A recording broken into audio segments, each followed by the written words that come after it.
Om Swastiastu, tapi selamat lingkungan latai, salam sujud keren dan melempang.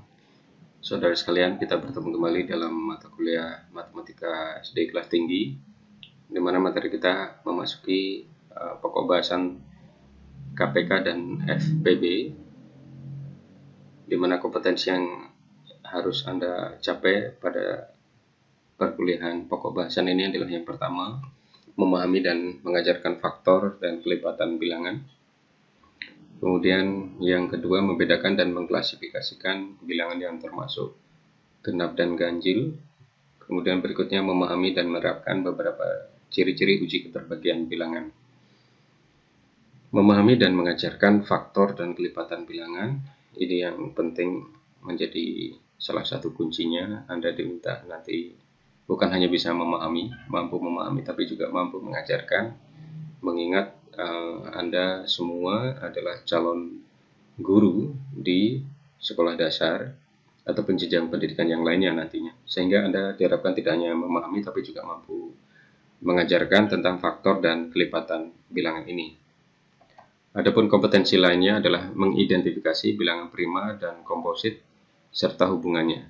Nanti kita akan sama-sama memahami secara lebih utuh konsep bilangan prima yang mungkin selama ini sudah pernah Anda dengar dan Anda tahu contohnya, tetapi secara konsep matematika kita akan mempelajarinya bersama, apa yang dimaksud dengan bilangan prima dan bilangan komposit serta hubungannya. Kemudian memahami berbagai metode untuk menentukan faktor prima sekaligus memodelkannya. Jadi nanti ada yang disebut dengan faktor bilangan, tetapi ada yang khusus, yaitu adalah faktor-faktor prima. Ya, faktor prima ini nanti kita akan cari, kita pelajari bersama, sekaligus Anda dituntut untuk mampu membuat modelnya. Ya. Berikutnya adalah memahami, menerapkan, dan mengajarkan. Sekali lagi, Anda dituntut memahami, kemudian menerapkan, dan bisa mengajarkan berbagai strategi dan algoritma untuk menentukan faktor persetujuan terbesar dan kelipatan persetujuan terkecil, serta menggunakan model yang cocok untuk merepresentasikannya. Jadi sekali lagi, karena Anda adalah calon guru, maka yang kemudian diharapkan adalah Anda tidak hanya sekedar memahami, tapi juga mampu menerapkan dan mengajarkan berbagai strategi dan algoritma untuk menentukan faktor persetujuan terbesar dan kelipatan persetujuan terkecil, serta menggunakan metode yang cocok untuk bisa menjelaskan ini kepada peserta didik. Nah, saudara, kita lanjut saja. Kita masuk ke bab 4 ya, di dalam buku yang menjadi referensi kita, yang kemarin kita sudah bagikan bersama, yaitu pembelajaran bilangan pada sekolah dasar atau pembelajaran bilangan untuk sekolah dasar yang sudah menjadi kesepakatan kita menjadi referensi utama. Nah, kita akan belajar tentang apa itu faktor dan kelipatan. Salah satu bentuk penting yang berhubungan dengan teori bilangan yakni faktor dan kelipatan.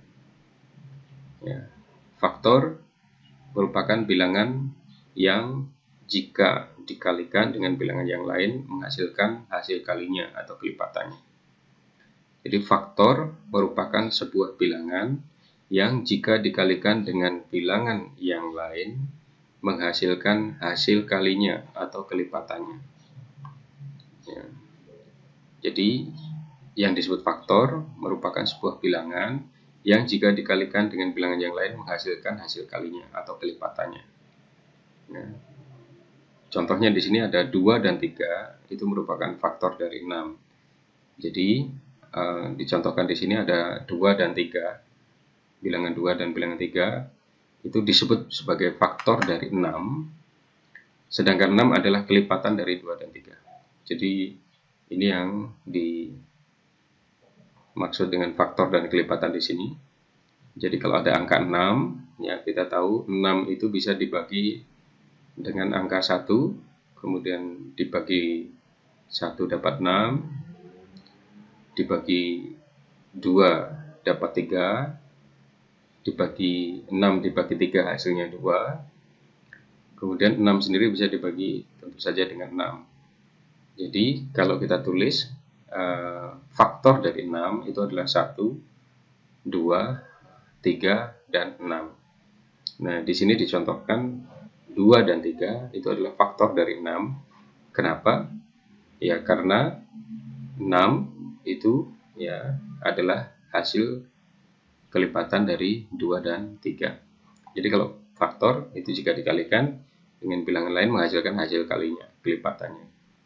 Contohnya 2 kali 3 itu sama dengan 6. Jadi 2 dikali 3 ini adalah kelipatannya atau hasil kalinya, kemudian menghasilkan 6. Nah, setiap bilangan cacah, ingat bilangan cacah lebih dari 1 memiliki sedikitnya 2 buah faktor, yaitu bilangan itu sendiri dan 1. Setiap bilangan yang hanya memiliki 2 faktor tersebut dikatakan tidak memiliki faktor sejati. Jadi bilangan itu memiliki 2 buah faktor sedikitnya. Bilangan itu sendiri dan 1. Ya. Ini bilangan itu sendiri dan 1. Setiap bilangan yang hanya memiliki kedua faktor tersebut dikatakan tidak memiliki faktor sejati atau proper factors. Kita tahu proper itu artinya sejati atau sesungguhnya dalam bahasa Inggris, ya. Jadi setiap bilangan yang hanya memiliki 2 faktor tersebut dikatakan tidak, ini harusnya ada kata memiliki, faktor sejati atau proper factors. Sebagai contoh, ya, 2 itu faktornya hanya 1 dan 2. Maksudnya bilangan 2 itu hanya bisa dibagi oleh 1 dan bilangan oleh 2. Jadi kalau bilangan itu tidak bisa dibagi oleh bilangan yang lain dan hanya memiliki 2 faktor saja, hanya bisa dibagi oleh bilangan itu sendiri dan 1, ya, maka dikatakan tidak memiliki faktor sejati. Contohnya lain, ya, ada 3, itu 3 dikali 1 sama dengan 3, ya. Jadi 3 hanya bisa dibagi dengan 1, ya, hasilnya 3, dan 3 hanya bisa dibagi dengan 3 itu sendiri. Jadi hanya 2 faktor, tidak memiliki faktor yang lain. Hanya memiliki 2 faktor, yaitu 1 dan bilangan itu sendiri. Inilah yang kemudian disebut tidak memiliki faktor sejati. Berbeda dengan di bawahnya, kalau 6, ya, 6 sama dengan 6 kali 1. Dan 6 itu sama dengan 2 kali 3. Tadi sudah kita lihat contoh di atas. Ya, angka 6 itu bisa dibagi 1, bisa dibagi 2, bisa dibagi oleh 3, dan dibagi oleh 6. Dengan demikian dia memiliki faktor sejati, yakni 2 dan 3. Ini yang dimaksud dengan faktor dan kelipatan. Nah, definisi faktor dan kelipatan secara matematika adalah seperti ini. Jika A dan B adalah bilangan cacah, maka A adalah faktor B jika dan hanya jika terdapat bilangan cacah sedemikian sehingga AC sama dengan B. Sehingga dapat dikatakan bahwa A pembagi B, A adalah faktor B, B adalah kelipatan A, atau B habis dibagi. Ya. Ini pengertian matematika yang mungkin agak rumit, tapi memang begitu, ya. Jika A dan B adalah bilangan cacah, ingat bilangan cacah itu bilangan yang mulai dari 0. Ya. Bilangan cacah itu mulai dari 0, 1, 2, 3, 4, 5, 6, dan seterusnya. Maka A adalah faktor B. Jadi A itu disebut faktornya B jika dan hanya jika terdapat C bilangan cacah sedemikian rupa sehingga AC sama dengan B. Ya. A dikatakan adalah faktor B jika terdapat bilangan C yang jika dikalikan dengan A itu menghasilkan B.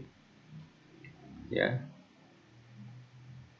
Agak rumit, tapi bahasa matematikanya agak rumit, tetapi sesungguhnya pemahamannya tidak serumit itu, ya. Sehingga dapat dikatakan bahwa A adalah pembagi B. Kita tahu ya, A itu pembagi B. Ya, tadi misalnya 6. Contoh tadi ya, A, C, ya, A, C. Ingat kalau dalam matematika, kalau ada simbol yang ditulis berdekatan begini, atau lambang yang ditulis berdekatan, misalnya simbolnya A, kemudian C, itu artinya A dikali dengan C sama dengan B. Ingat ya, dalam matematika dasar, konsep penulisannya kalau ada A dikali B atau A dikali C, itu ditulis gandeng. Jadi kalau ada AC berarti A dikali C. Kalau ada AB berarti A dikali B. Khusus untuk perkalian itu bisa dihilangkan simbolnya dan ditulis menjadi seperti ini. AC sama dengan B. Artinya A dikali C sama dengan B. Sehingga dapat dikatakan bahwa A adalah pembagi. Ini salah tulis ya. A adalah pembagi B, ya. Kemudian A adalah faktor dari B. Tadi kita tahu faktor itu jika ini bisa dibagi, ya. Kemudian B adalah kelipatan A, ya. Tadi kalau 2 dikali 3 sama dengan 6. Berarti 6 adalah kelipatan dari 2, gitu ya. Kemudian B habis dibagi oleh itu. B habis dibagi oleh A, seperti itu, ya. Jadi seperti inilah saudara definisi faktor dan kelipatan yang nanti akan kita lihat bagaimana contoh aplikasinya. Tapi yang paling penting di sini adalah bahwa kita memahami yang disebut dengan kelipatan itu seperti apa. Kemudian faktor itu seperti apa. Ini nanti kaitannya dengan kalau kita mempelajari tentang operasi bilangan, ya. Kemarin kita tahu di materi sebelumnya ada operasi bilangan, penjumlahan, perkalian, pembagian, pengurangan, dan sebagainya. Inilah yang nanti akan kita pelajari bersama kaitannya dengan faktor dan kelipatan. Dalam pembahasan selanjutnya kita akan melihat bagaimana cara menentukan faktor dan kelipatan, khususnya kalau faktor dan kelipatan itu, ya, tadi ada yang dikatakan tidak memiliki faktor sejati. Nanti kita akan berkenalan dengan bilangan-bilangan yang dia tidak memiliki faktor sejati. Jadi dia hanya bisa dibagi oleh satu dan bilangan itu sendiri. Nah, bagaimana contohnya? Ikuti pada video selanjutnya. Terima kasih.